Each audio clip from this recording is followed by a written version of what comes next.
અને સ્વયં શિક્ષણાધિકારીને જ આપવું, બીજા કોઈને મોકલવા નહીં.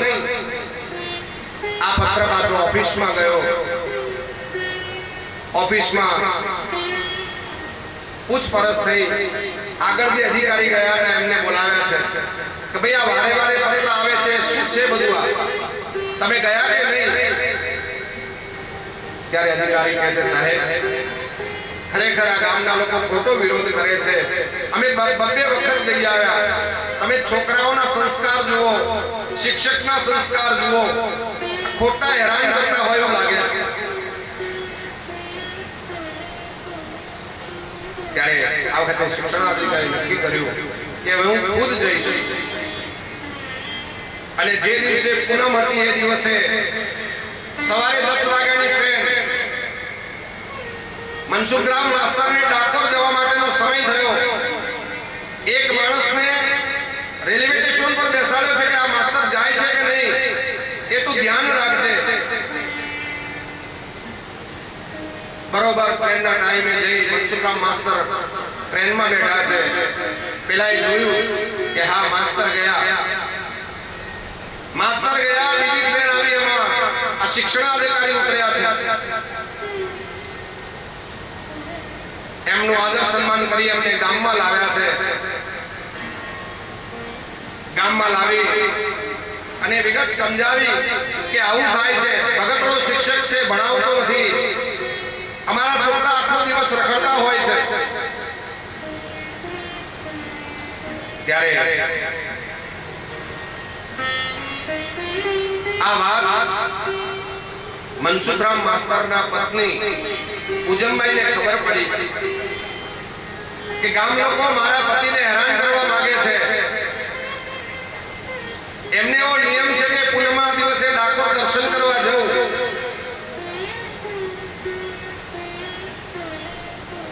પણ વાત ચિંતા એ વાતની છે કે કદાચ મારા પતિની નોકરી જશે તો વાંધો નથી, પણ મારો પતિ જેને ભજે છે એની આબરૂ ન જવી જોઈએ એમ વિચારી એની એક નાની ઓરડીમાં એક દીવો કરી અને ભગવાનને પ્રાર્થના કરી છે કે મારા પતિની રક્ષા કરજો. અંતરમાંથી અવાજ નીકળ્યો, અવાજ ડાકોરમાં પહોંચ્યો છે અને ડાકોરની અંદર ભગવાન રણછોડરાય પોતે તેજ સ્વરૂપે અહીં કોઈલી પ્રાથમિક શાળામાં આવ્યા છે. અને રાબેતા મુજબ જે રીતે મનસુખરામ માસ્તર ભણાવતા હતા એ જ રીતે આ ભગવાન પોતે બાળકોને ભણાવે છે. શિક્ષણાધિકારીને લઈને આખું ગામ સ્કૂલમાં આવે છે. સ્કૂલમાં માસ્તરને ભણાવતા જોઈ બધા એકદમ નવાઈ પામ્યા છે કે આ તો એ છે જેને નજર રાખવા માટે મોકલ્યો તેને પકડીને લાવ્યા કે ભાઈ તે એમને જત જોયા કે નહીં? કે હા હું સાચું કહું છું, એમને ટ્રેનમાં બેસતા જોયા છે. તો કે આ કોણ છે? વાલા વિચાર કરો કે એક સામાન્ય શિક્ષક જો બાળકોને ભણાવે અને સંસ્કાર મળતા હોય તો અખિલ બ્રહ્માંડનો માલિક જ્યારે ભણાવે ત્યારે કેમ સંસ્કાર મળે? કેવું વાતાવરણ છે? તમે વિચાર કરો કે અખિલ બ્રહ્માંડનો માલિક જ્યારે બાળકોને ભણાવવા માટે આવ્યો છે. શિક્ષણાધિકારી આ બધું દ્રશ્ય જોયું. ગામવાળા કે તમે સાહેબ ઢીલા ન થઈ જતા, આ તો આને બધું આવડે છે. શિક્ષણાધિકારી તમે શા માટે હેરાન કરો છો? આટલું સુંદર વાતાવરણ છે, આટલા બાળકોમાં સંસ્કાર છે, સારી રીતે ભણાવે છે, તો તમને શું કામ એને હેરાન કરો છો?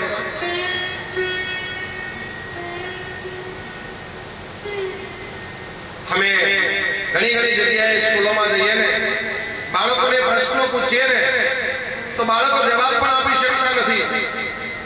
એવી સ્કૂલોમાં પણ અમે ગયા છે. આ તો કેવા સંસ્કાર છે, જે પૂછીએ એનો કડકડાટ જવાબ મળે છે. અરે ઘણી જગ્યાએ જેને પૂછવામાં આવે બાળકને ઉભો કરી કે બોલ શિવનું ધનુષ કોણે તોડ્યું હતું? તો એવા પણ જવાબ મળે છે કે સાહેબ ભલે તૂટ્યું, નવું કેટલાનું આવે છે? આવા જવાબ પણ મળે છે. એના દરજે આ સ્કૂલ હારી છે? શા માટે તમે આવા સારા શિક્ષકને હેરાન કરો છો? શિક્ષણ અધિકારીએ ગામ લોકોને સમજાવ્યા છે, વાતચીત કરતા હતા, ઘેર જઈ અને શિક્ષણ અધિકારીને બધું સમજાવ્યું. એમને ટ્રેને વળાવવા જાય છે કે આ બધા ગામ લોકો હજુ કઈ સમજી શકતા નથી કે આ કેવી રીતે બન્યું હશે. અને થયું એવું કે જે ટ્રેનની અંદર આ શિક્ષણ અધિકારી બેસવા જતા હતા એ જ ટ્રેનમાંથી પેલા મનસુખરામ માસ્ટર ઉતર્યા છે. મનસુખરામ માસ્તરે અધિકારીને જોયા, પ્રણામ કર્યા છે. એવું સાહેબ તમે ક્યારે આવ્યા? અને તમે આવવાના એવી ખબર હોત તો હું ડાકોર ન જોત. અધિકારી કહે છે, શું કામ આવું બોલો છો? હમણાં તો આપણે મળ્યા છીએ, તમારી સાથે વાત થઈ છે. પેલા બે તમારો 5-5 રૂપિયા પગાર વધાર્યો, મેં તમારો 15 રૂપિયા પગાર કર્યો છે. આપણે હાલ તો મળીને નીકળ્યા છે. મનસુખરામ માસ્ટર સમજી ગયા કે ભણાવવાળો બીજો કોઈ નહીં, મારો રણછોડ રાય જ હશે. આંખમાંથી આંસુ નીકળી ગયા છે. ત્યાં જ એમણે કાગળ અને પેન માંગ્યું છે. લાવો પેન ને કાગળ, હું હવે રાજીનામું આપી દઉં છું.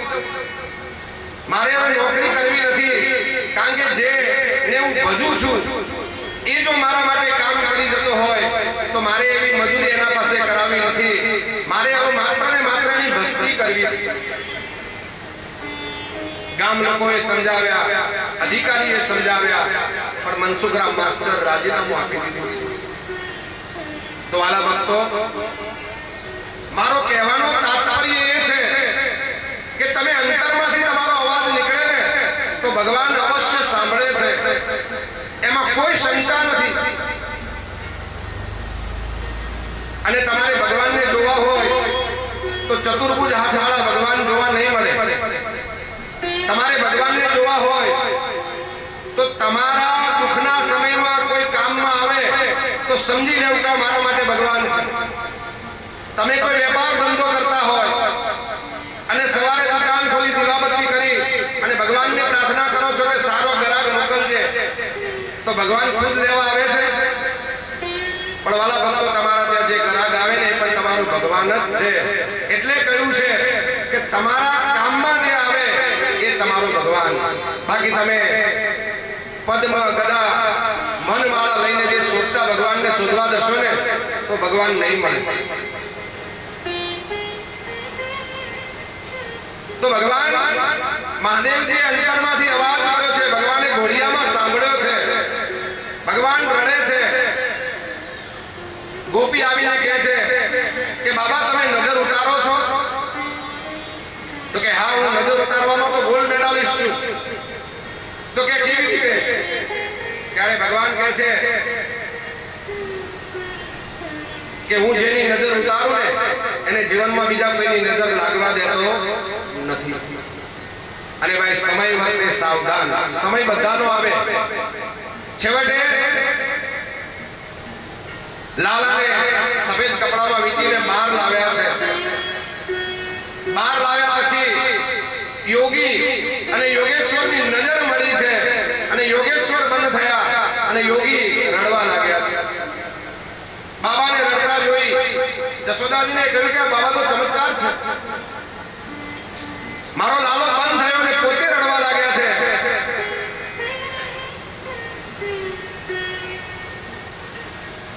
લાલાને હાથમાં આપ્યા. જશોદાજી બહુ ડરે છે. એમને નાગણીઓને કુંડળ પહેરેલા છે, હાથે નાગણીઓ છે, ગળામાં નાગ છે. ભગવાનને હાથમાં આપ્યા. ભગવાન ઝીણા ઝીણા હાથે નાગ પકડવા માટેનો પ્રયત્ન કરે છે.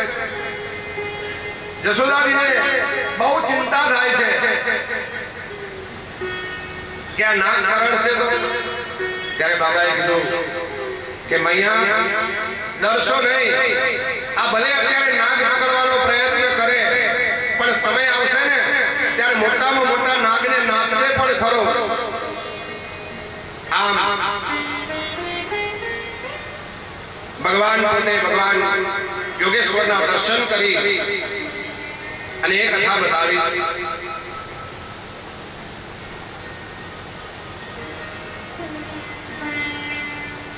અને પછી સમય ગયો, 14નો સમય આવ્યો અને 14ના દિવસે વિધિના લેખમાં મેઘ મારવા માટે પૂતના આવી છે. આ પૂતના નો અર્થ એવો છે કે જે પવિત્ર નથી તે પૂતના. નહીં જ્ઞાનેન સદૃશમ પવિત્રને વિદ્યતે. જેનામાં પવિત્રતા નથી એ પૂતના. અને પૂતના દ્વારા આપવામાં આવેલું વિષ એ પણ ભગવાને સ્વીકાર્યું છે. કાલકૂટ નામનું ઝેર છે. ભગવાન બધા જ પ્રકારની ઈચ્છાઓ પૂર્ણ કરે છે. કેમ? તો આ પૂતના કોણ હતી?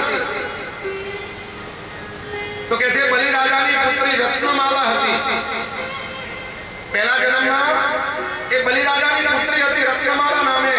જ્યારે ભગવાન વામન સ્વરૂપે આવેલા ને ત્યારે એને મનમાં વિચાર આવેલો કે આવું નાનું બાળક હોય તો ગોદમાં બેસાડવાની કેવી મજા આવે. ભગવાને કહ્યું એ ઈચ્છા તારી પૂર્ણ કરીશ. જ્યારે વિરાટમાંથી વામન સ્વરૂપ વિરાટ સ્વરૂપ ધારણ કર્યું વામનમાંથી, અને એ વખતે મનમાં વિચાર કર્યો કે આવા બાળકને તો ઝેર આપીને મારી ન ખાય. ભગવાને કહ્યું એ પણ તારી ઈચ્છા પૂર્ણ કરીશ. તો આ પૂતના એ બલિરાજાની દીકરી હતી.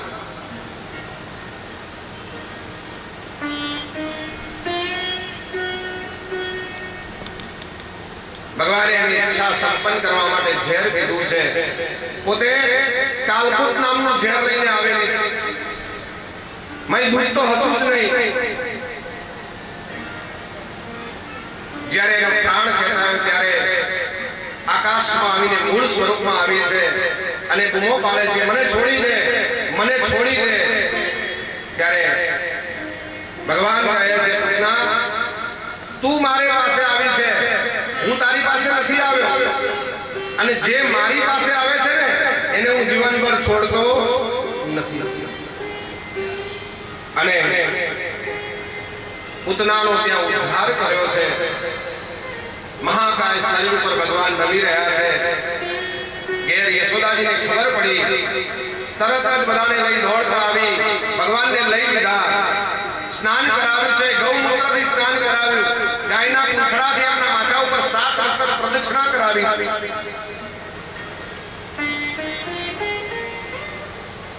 અને ભગવાને પૂતનાનો ઉદ્ધાર કર્યો. ત્યારબાદ ભગવાન પડખું ફેરવતા શીખ્યા છે. અને આ પડખું ફેરવ્યું ત્યારે ભગવાને પણ નંદ બાબાએ ગોકુળને ધુમાડા બંધ જમાડ્યું છે. આ જમવાની વાત આવી એટલે આજે પણ તમને કહું કે આ મનોરથી પરિવાર ભજન અને ભોજન બંનેનો સુંદર સમન્વય કરેલો છે. વાલા ભક્તો, અહીંયા તમે કથા સાંભળવા આવો છો ને તો એમનો પણ ખૂબ આગ્રહ છે ભોજન કરીને જજો. કારણ કે વારે વારે કેવું ન પડે વાલા, અન્નના કણનો બગાડ થાય કે ચાલે નહીં. એટલે વાલા ભક્તો, એમનો ખૂબ આગ્રહ છે તમે આવ્યા છો તો જમીને જજો.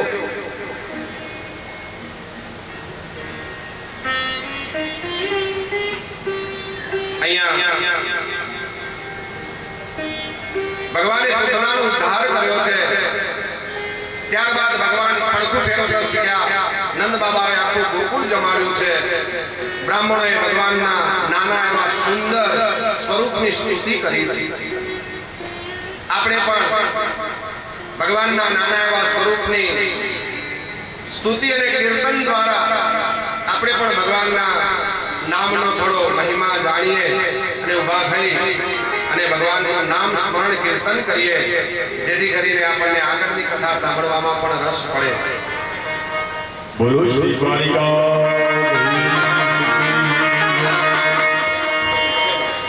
અહીંયા ભાગવતમાં એવું લખ્યું છે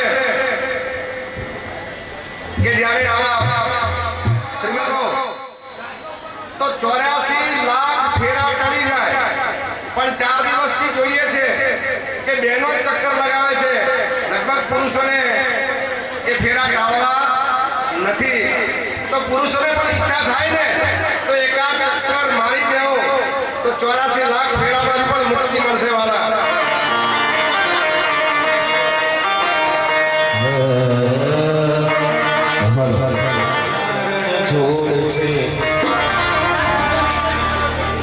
મારું હશે ભૂલા એને મને માયા લગાડી રે દ્વારિકાના છતારો રાજા એને મને માયા લગાડી દ્વારિકાનો નાથ મારો રાજા રણ છોડ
યશોદાજી રામ રે નંદના લાલાની માતા યશોદાજી રામ રે મમતાની મૂર્તિ મારી થઈ ગઈ ગોકુળમાં એ મમતાની મૂર્તિ મારી થઈ ગોકુળમાં. હે ઠાકર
રામદેવજી મંદિરના મહાન શ્રી અહીંયા પધાર્યા છે. એમનું હાર્દિક સ્વાગત છે વ્યાસપીઠ ઉપરથી.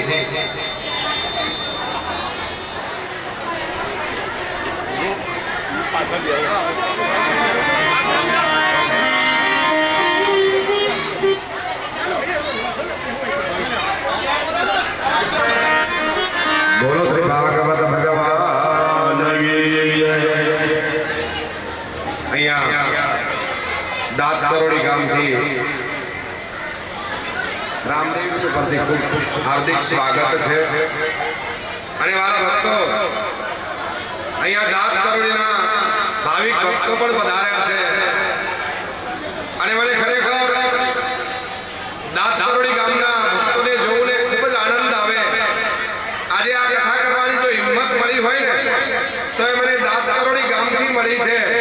એટલે એક વખત દાંત કરોડીના મહાન શ્રી અને દાંત કરોડીના સભ્યોને આપણે ખૂબ તાળીઓથી વધાવી દઈએ. બોલીએ દ્વારિકાધીશ કી જય. સ્વરૂપ તમારા ઘરમાં પણ બિરાજતું હોય ને તો એને રોજ સ્નાન કરાવજો, એનો રોજ નવો નવો શૃંગાર કરજો. તો એક વખત ભગવાન તમારા જીવનને પણ અવશ્ય શણગારી દેશે.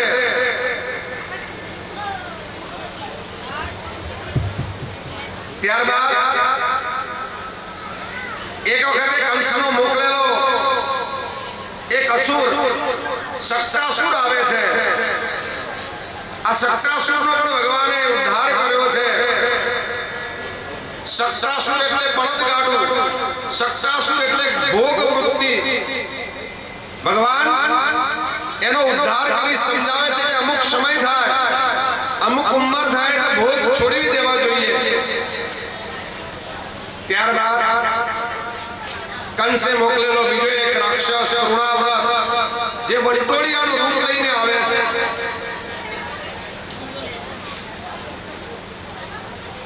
અને ભગવાનને ઉપાડીને આકાશમાં જાય છે. વંટોળી જેમ ફરે એમ ફેરવે છે અને મથુરા તરફ જવાની ગતિ કરે છે. ભગવાને જોયું કે મને મથુરા તરફ લઈ જાય છે એટલે ભગવાને એનો પણ ઉદ્ધાર કર્યો છે. ભગવાને પોતાનું વજન વધાર્યું છે. અને આ તૃણાવર્તને થયું કે મેં આ પથ્થરો ઉપાડ્યો કે શું, એટલે એને અંત સમયે પથ્થર શિલા યાદ આવી. એટલે કહેવાય છે અંતે યામતી શાગતિ. તમારી જેવી છેલ્લી અવસ્થામાં તમારી બુદ્ધિ હોય એવો તમારી ગતિ થાય છે. એને પથરા ઉપર પછાડી એનો પણ ઉદ્ધાર કર્યો છે. કારણ ભગવાને 5 નિયમ લીધેલા હતા.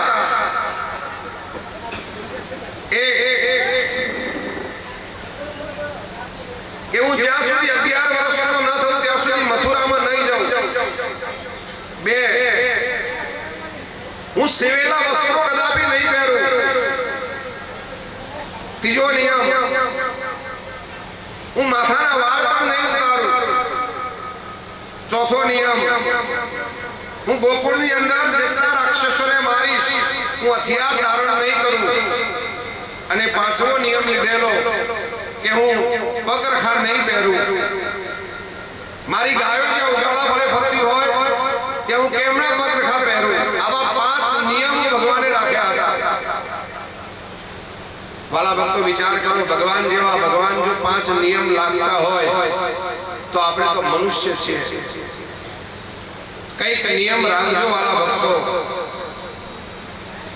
હું એમ નથી કહેતો કે રોજે રોજ દાન કરવાના નિયમ રાખજો, પણ તમારા જીવનનો ઉદ્ધાર થાય એવો કઈક નિયમ લેજો. આ 7 દિવસ કથા સાંભળવાના છો તમે તો કશું ના થાય તો કઈ નહીં, કે નક્કી કરજો કે મને ટાઈમ મળે સવારે અથવા સાંજે હું એક દામોદર સ્તોત્રનો પાઠ કરીશ.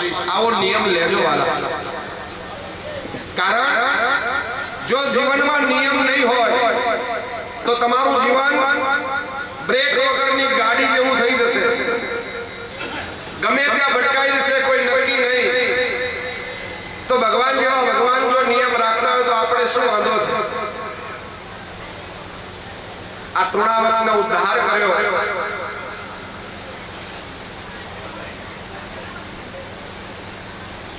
પછી ભગવાનના નામકરણની કથા આવે છે. નંદ બાબાએ ગર્ગાચાર્યને બોલાવ્યા છે અને કહ્યું, ગુરુદેવ, મારા બંને બાળકોનું નામકરણ કરાવો. નામકરણની વિધિ આવે છે. ગર્ગાચાર્યજીએ પહેલા આવી અને સૌપ્રથમ મોટા ભાઈનું નામ પાડ્યું છે કે આને ખૂબ બળ છે, આ કોઈ જગ્યાએ પાછો નહીં પડે, એટલે આનું નામ બલરામ રાખવામાં આવ્યું છે. મોટા ભાઈનું નામ બલરામ રાખ્યું છે. પછી નંદ બાબા કહે છે કે ગુરુદેવ, આનું નામ પણ રાખો ને ભાઈ, અત્યારે અમે એને લાલો લાલો કરીએ છીએ. ત્યારે ગર્ગાચાર્યએ કહ્યું છે કે નંદ બાબા, આનું શું નામ રાખું? આના તો અનેક નામ થશે, એ જેવી લીલાઓ કરશે ને એવા એના નામ પડશે, એટલે આનું નામ શું રાખું? ત્યારે નંદ બાબા કહે છે, પણ અમારે કઈ બોલાવવા માટે નામ તો જોઈએ ને. તો એવું કહ્યું છે કે શરીરનો રંગ શ્યામ છે, કાળો છે, એટલે મને એક નામ યાદ આવે છે કે એનું નામ કૃષ્ણ રાખું છું. બોલીએ બાલકૃષ્ણ ભગવાન. વાલા ભક્તો, કહેવાય છે ભગવાનના અનેક નામ છે, એમાંથી એકાદું નામ તમારા અંતરમાં અવશ્ય રાખજો. અંત સમયે તમારે કામમાં આવશે. એટલા માટે કહ્યું છે, હરિ તારા નામ છે હજાર, કયા નામે લખવી કંકોત્રી. હરિ તારા નામ છે હજાર, કયા નામ લખવી કંકોત્રી. રોજ રોજ બદલે ઓખા, કયા નામે લખવી કંકોત્રી. રોજ રોજ બદલે મુખા, કયા નામ લખવી કંકોત્રી.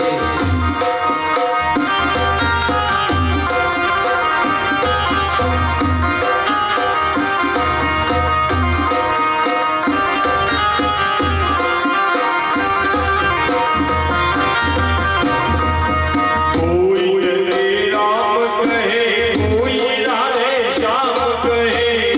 કોઈ તને રામ કહે, કોઈ રાધે શ્યામ કહે. કોઈ તને રામ કહે, કોઈ રાધે શ્યામ કહે. કોઈ તને રામ કહે, કોઈ રાધે શ્યામ કહે. કોઈ કહે નંદનો કિશોર, કયા નામે લખવી કંકોત્રી. હરિ તારા નામ છે હજાર, કયા નામ લખવી કંકોત્રી. ના થયા નામ લખવી કંકોત્રી. તો વાલા ભક્તો, ભગવાનના અનેક નામો છે. એકાદું નામ તમે પણ ધારણ કરી રાખજો. ભગવાન દિવાલ પકડી અને ઘરમાં ચાલે છે. હવે તમને નવાઈ લાગે કે જે આખી દુનિયાને ચલાવતો હોય એ દિવાલ પકડીને ચાલે, કેવું કૌતુક ગણાય. થોડા મોટા થયા, આંગણાની બહાર રમવા માટે પધાર્યા છે, શેરીઓમાં રમવા ગયા છે. બધા ગોવાળ મિત્રોને ભેગા કર્યા છે. ભગવાન દરેકનો પરિચય પૂછે છે કે લા, તારું નામ શું? એ જણ કે મારું નામ કાના શ્રીદામો છે, બીજો કે મારું નામ મધુમંગલ છે, એક કે મારું નામ સ્તોત્ર છે. એમાંનો એક દુબળો પાતળો ગોવાળ એક બાજુ ઉભો રહ્યો હતો. ભગવાને સામેથી પૂછ્યું છે કે લા, તારું નામ શું? તો કહે છે, કાના, મારું નામ મન સુખો છે. ભગવાન એનું નામ સાંભળીને હસ્યા છે, કારણ કે એ દુબળો પાતળો નથી, અને મનનું સુખ કે નથી એને તનનું સુખ. ભગવાન કહે છે, આવો દુબળો પાતળો શા માટે છે? દહીં દૂધ માખણ ખાને? તો કહે છે, કાના, તમારા ઘેર ગૂંઠણા છે, અમારે દહીં દૂધ ક્યાંયથી લાવવા?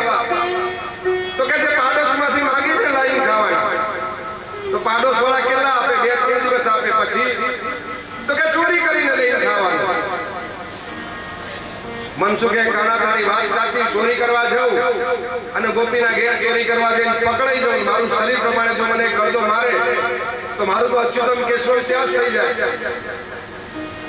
એક કામ કર, જો તને અમારી ચિંતા હોય તો તું ચોરી કરીને ખવડાવ. ભગવાન કે તારી વાત મને પણ ગમી અને પહેલા વહેલું